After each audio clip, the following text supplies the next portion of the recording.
My ex wants to get coffee and catch up. You're not invited, she informed me. Understood, I said. Got the ring deposit back while she was gone. When she came home, I was packed. How was coffee? Good. Why are you... We're done. Hey viewers, before we move on to the video, please make sure to subscribe to the channel and hit the like button if you want to see more stories like this. Thanks. The Saturday morning sun cut a bright line across our wooden floor, catching dust motes dancing in the air. It was our kind of morning, lazy and quiet. The scent of the coffee I brewed hung in the apartment, a familiar, comforting smell. I was scrolling through news on my phone, my feet propped on the ottoman, feeling the simple, uncomplicated piece of a day with no plans. Chloe, however, was moving with a purpose that felt out of place. I watched her over the top of my screen. She was at the full-length mirror by the door, not in her usual weekend uniform of leggings and an old t-shirt of mine, but in a dark fitted dress. She'd done her makeup, the kind that took time, the subtle smoky eye, the precise lip liner. This wasn't for brunch with her girlfriends. That look was louder, more glittery. This was something else. You look nice, I said, putting my phone down. Big plans? She didn't turn from the mirror, instead critiquing the line of her dress. Yeah, just meeting someone for coffee. The casual tone was a little too forced. A tiny alarm bell, soft but persistent, started ringing in the back of my mind. I kept my voice light, easy. Oh, cool. Who with? She finally turned, but her eyes were on her phone, her thumbs tapping out a message. A small, almost imperceptible smile played on her freshly lined lips. My ex Jason. He's in town. The words landed, but they didn't fully compute at first. Jason, the one from before me. The one with the trust fund and the condescending smirk in all his pictures. The one she told me was toxic and obsessed with appearances. My stomach tightened. Jason, I repeated, the name feeling foreign and unpleasant in my mouth. Okay, so we're meeting him. This was the moment. This was where she was supposed to say, yeah, for like an hour. Just be cool, okay? This was where I would have grumbled, but gone along, because that's what you do. You show united front. But she didn't say that. She looked up from her phone and her gaze was steady, devoid of any apology or request. It was a statement, a declaration. There was a flicker in her eyes, not guilt, but something closer to superiority, like she was privy to a secret I was too dull to understand. We're just going to catch up, she said, her voice cool and clear. A pause deliberately held for maximum impact, then the knife twisted with a casual, dismissive precision. You're not invited. The air left the room. The coffee scent turned accurate.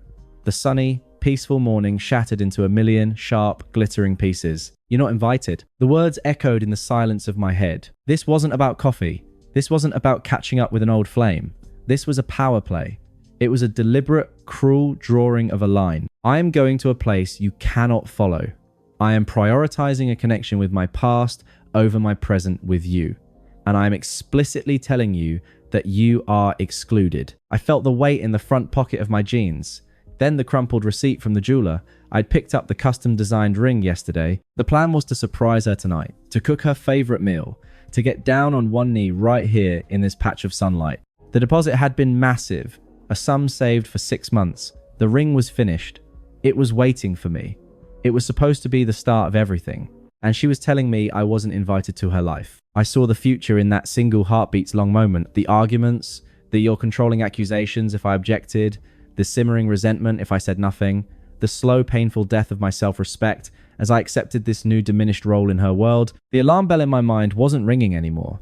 It was a single, clear, resonant tone, a tone of absolute, unshakable clarity. I looked at her, at the woman I was ready to build a life with, and I saw a stranger. The emotion, the hurt, the anger, the betrayal was a storm raging inside me, but I built a wall of ice around it. I let none of it show, not a flicker.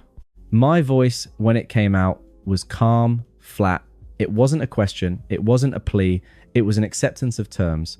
Understood, I said. She looked almost disappointed for a second, as if she'd been prepared for a fight, and I'd handed her a white flag. She gave a slight dismissive nod, grabbed her purse, and walked out the door. The click of the latch was the loudest sound I'd ever heard. I stood there in the quiet, sun-drenched apartment, the ghost of her perfume hanging in the air, and the receipt for a future that would never happen, burning a hole in my pocket. The time for confusion was over. The time for action had begun. The word hung in the air after the door clicked shut. Understood? It wasn't just a word. It was a key turning in a lock. The lock on the box where I kept all my love for her, all my plans, all my patience. I turned that key, sealed it shut, and the storm of emotion inside me, the hurt, The blinding rage, the sickening feeling of betrayal was instantly muted. It was still there, a rowing thunderhead, but it was now contained, distant. The energy it generated was no longer chaotic. It was transformed into a cold, focused current. I moved. My first action wasn't frantic. It was deliberate. I pulled my wallet from my back pocket and extracted the receipt. It was creased from a day of carrying it around. A tangible secret. The jeweler's elegant logo was embossed at the top. Below it, the description, 14K white gold, 1-2 CT custom solitaire with PAVE band. And the number, the staggering number, I'd worked overtime for months to save. I dialed the number printed on the receipt. My hand was steady. My voice, when the receptionist answered, was unnervingly calm. Yes. Hello, my name is Mark Evans. I have an order for a ring. Pickup was scheduled for today. I gave her the order number. I need to cancel the order and process a refund of my deposit to my original card. Oh. The woman on the other end sounded surprised, a little flustered. I'm so sorry to hear that, sir. Is everything all right? The engagement is off, I stated. My tone flat, factual. I offered no further explanation. There was no crack in my voice, no performative sadness. I was closing a business transaction that was no longer profitable. I see. Of course, sir. I'll process that for you right now. The refund may take 3 to 5 business days to appear. Thank you, I said, and ended the call. I placed the receipt on the kitchen counter, right in the center, a monument to a cancelled future. Then I walked to the bedroom and pulled my largest suitcase and a set of moving boxes from the top of the closet, the ones I'd kept from my last move. I worked with an efficient, detached rhythm. This wasn't a heartbroken man packing. This was a strategist executing an extraction. I started with my clothes, my side of the closet, my drawers. I didn't look at her things. I didn't pause to smell a sweater of hers or look at the photos on the dresser. Those were relics from a country I had been forcibly deported from. They held no power over me anymore. I took only what was unequivocally mine. The books on my nightstand, my laptop, my charger, the high-quality headphones I bought myself for my birthday. I left the TV we'd bought together, the kitchenware we'd accumulated as a couple, the throw pillow she'd insisted on. They were part of the life I was leaving. Artifacts of a shared history that had just been proven a lie. They were ballasted, and I was cutting it all loose. Each item placed into a box was a weight lifted. The suitcase held my essentials. The boxes held the rest of my former life. I carried them down to my car, load, filling the trunk and the back seat. The physical exertion felt good. Cleansing. It was a purge. When the last box was in the car, I did a final walkthrough. The apartment already felt different. It wasn't our home anymore. It was her apartment, and it felt emptier, smaller. I stood in the living room, the same patch of sun, now highlighting the faint indentations in the rug where my furniture had been. I was done. There was nothing left of me here. I grabbed my car keys and the single box of final items, my toothbrush, my razor, the few toiletries from the bathroom. I didn't look back. I walked out the door, down the stairs, into my car. I didn't drive away immediately. I sat in the driver's seat, the engine off, and pulled out my phone. I went to her contact, a picture of her laughing, the one I'd taken on a trip to the coast. I looked at it for one last long second. Then I tapped the screen a few times. Block this caller. A confirmation pop-up appeared. Are you sure you want to block this contact? I was sure. I tapped block contact. Then and only then did I start the car. I didn't have a destination. Not yet. A hotel for the night. Then tomorrow I'd find a new place, a fresh start. But for now, the only thing that mattered was that I was moving forward away from her. The rearview mirror was just glass. I had nothing left to look for in it. I didn't have to wait long. I was leaning against my car door, the evening air cool against my skin, when her sedan pulled into a spot a few cars down. The streetlights had just flickered on, casting the scene in a pale orange glow. I watched her get out, a slight unsteady sway in her step. She'd had more than coffee. She was humming something to herself, a small, satisfied smile on her face as she rummaged in her purse for her keys. She didn't see me at first. She was still in the bubble of her afternoon, the bubble from which I had been explicitly excluded. I pushed off from the car and took a few steps into the light, pooling between the vehicles. The sound of my shoes on the pavement made her look up. The smile vanished, replaced by a startled confusion as her eyes landed on me, then darted to the packed interior of my car, visible through the windows. Mark, what's with the box? She asked, her voice tinged with a slow dawning alarm. She gestured weakly at the final cardboard box I held in my arms. I didn't answer her question. Instead, I kept my voice utterly level, a stark contrast to her building unease. How was coffee? The question threw her. It was so normal, so mundane, and it hung in the space between us, utterly at odds with the visual evidence of my departure.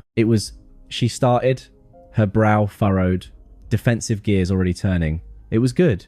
Why are you... We're done. The 3 words cut through her sentence cleanly without malice or heat. They were simply a statement of fact delivered with the finality of a judge's gavel. For a second, there was only silence. Then the unraveling began. What? The word was a sharp, disbelieving laugh. You're breaking up with me because I had coffee with an ex? That's insane. I remained silent, my expression unchanging. My calmness was a fuel to her fire. It was just coffee, she insisted, her voice rising in pitch. You're being so sensitive, so controlling. I told you about it, didn't I? I was honest. You were dismissive.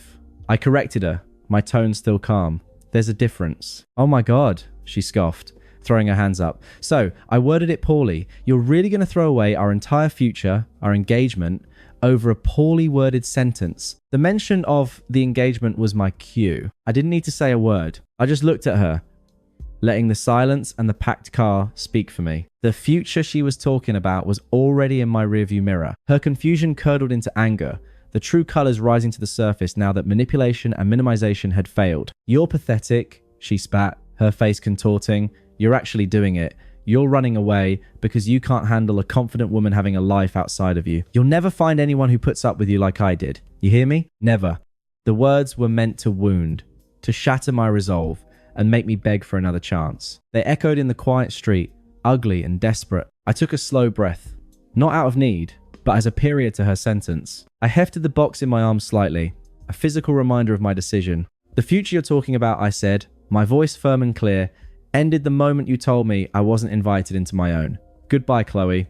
I didn't wait for a response. I turned, placed the box in the passenger seat, and got into the driver's side. I saw her in my periphery, standing frozen on the sidewalk, her mouth agape, the fury and shock wearing on her face. I started the engine. The sound was a solid, definitive thing. As I pulled away from the curb, I didn't look back at her. I looked ahead at the road stretching out before me, clean and empty and full of possibility. The first part of the rest of my life was a quiet street, fading into the night behind me. And it was enough. The first 48 hours were a study in silence. I checked into a bland, anonymous hotel room that smelled of antiseptic and air freshener. It was perfect. There were no memories here, no ghosts. I spent the time on my laptop scrolling through apartment listings in a different part of the city, and my phone where the only notifications were from my group chat with friends who knew nothing of the detonation my life had taken. The silence was not empty. It was full of a profound, buzzing peace. It didn't last. The first attempt came on the 3rd day, a text from an unknown number. I knew it was her. The tone was a masterclass in manipulative rewriting of history. Unknown. Mark, this is crazy. Can we please talk? You're overreacting. It was just coffee. You're throwing away something real over a misunderstanding. I read it. The words overreacting, misunderstanding were so predictable, they were almost boring. She was trying to frame my decisive action as an emotional overreaction to make her cruelty the subject and my response the problem. I didn't block the number immediately. I wanted to see the pattern. I deleted the message and went back to comparing floor plans. The second attempt was a voicemail left later that night. Her voice was different now, stripped of its defensive posture and layered with a trembling performative desperation. Mark, it's me. Please pick up. Okay, fine. I get it. You're mad. I was. It was stupid. Jason was nothing. It meant nothing. He's gone. He left town. It was just, I don't know, ego. I made a mistake. A huge, huge mistake. Please, I need you. I'm so alone in this apartment. It's so quiet. Just call me back, please. I saved the voicemail, not out of sentiment, but as evidence. Evidence of the shift from blame to begging. The admission of ego that confirmed everything I'd suspected. She wasn't sorry for her actions. She was sorry for the consequences. The silence of the apartment she'd now inherited was her punishment, not my problem. I deleted the voicemail from my inbox and blocked the new number. The third message was a text. This one venomous. The mask was fully off. The desperation had curdled into pure, unfiltered rage. Unknown. Fine. Be that way. You were always too weak for me anyway. You can't handle a real woman. You'll be back. You'll realize what you lost and you'll come crawling back. And I'll laugh. I almost smiled. This was the real Chloe. The one who had told me I wasn't invited. The one for whom love was a battlefield and respect was a sign of weakness. This message was a gift. It was the final ironclad confirmation that I had made the only possible choice. I blocked this number, too. Then the flying monkey arrived. My phone buzzed with a contact I had. Sarah. Chloe's most toxic friend. The one who always seemed to be cheering from the sidelines whenever Chloe did something brave and selfish. I answered, putting it on speaker as I continued to pack my suitcase in the hotel room. Mark? Hey, it's Sarah. Her voice was saccharine, laced with false concern. I know, I said, my tone flat. Listen, I know what Chloe did was messy, but she's a mess. A complete wreck. You have to understand, she's spiraling, she's really, really sorry. A real man would find it in his heart to forgive her. She's learned her lesson. I stopped packing for a moment. Sarah, I said, my voice devoid of any emotion. Is there a point to this call? She sputtered. The point is that you're being cruel. She made a mistake. Don't you care about her at all? That, I stated calmly, is no longer my concern. Do not contact me again. I ended the call and blocked her.